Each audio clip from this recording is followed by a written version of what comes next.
عمرك وقعت في تجربة وفشلت فيها وحسيت إن الدنيا وقفت قصادك؟ طب إيه رأيك لو قلت لك إن الفشل ده ممكن يبقى أهم خطوة هتوصلك لنجاح عمرك ما كنت تحلم بيه؟ كلنا بنخاف من كلمة فشل، بس الحقيقة إن الفشل ده مش نهاية الطريق، ده بالظبط كده مجرد محطة. الموضوع كله إنك إزاي تعرف تتعامل معاه وتحوله لخطوة تقربك من هدفك. الفشل مش عيب، مفيش حد ناجح في الدنيا دي ما فشلش قبل كده. توماس إديسون جرب آلاف المرات قبل ما يخترع المصباح، ومايكل جوردان اتقال له في بداية حياته إنه مش صالح لكرة السلة، لكن الناس دي الفشل بالنسبة لهم كان الدافع اللي خلاهم ينجحوا. الموضوع مش إنك فشلت، الموضوع إنك تستفيد من إيه هو بالظبط اللي خلى التجربة ما تنجحش، إيه هو اللي ممكن تعمله المرة الجاية بطريقة مختلفة يخلي التجربة تنجح. لما تجاوب على الأسئلة دي الفشل بتاعك هيتحول لدرس غالي جدا، وده بالظبط اللي بنسميه اتعلم من غلطك.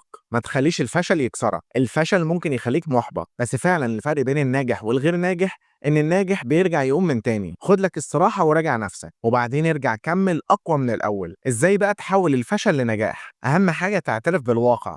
حصل فشل ودي مش نهاية العالم. بعد كده استخرج الدرس، شوف الغلط كان فين، وبعد كده خطط من جديد وغير الخطة. ابدأ من تاني، ومرة ورا التانية إن شاء الله هتوصل، عشان ربنا عز وجل بيقول وأن ليس للإنسان إلا ما سعى. لازم تعرف إن الفشل مش عدوك، ده أفضل معلم في رحلتك. وصدقني لو عرفت تتعامل معاه صح هتكتشف إن الفشل مش ضد النجاح، بل بالعكس الفشل جزء من النجاح. ما تنساش بقى تسيبلي في التعليقات إيه أكبر تجربة فشلت فيها واتعلمت منها ثم نجحت، واشترك في القناة علشان نكمل مع بعض رحلتنا للنجاح بإذن الله.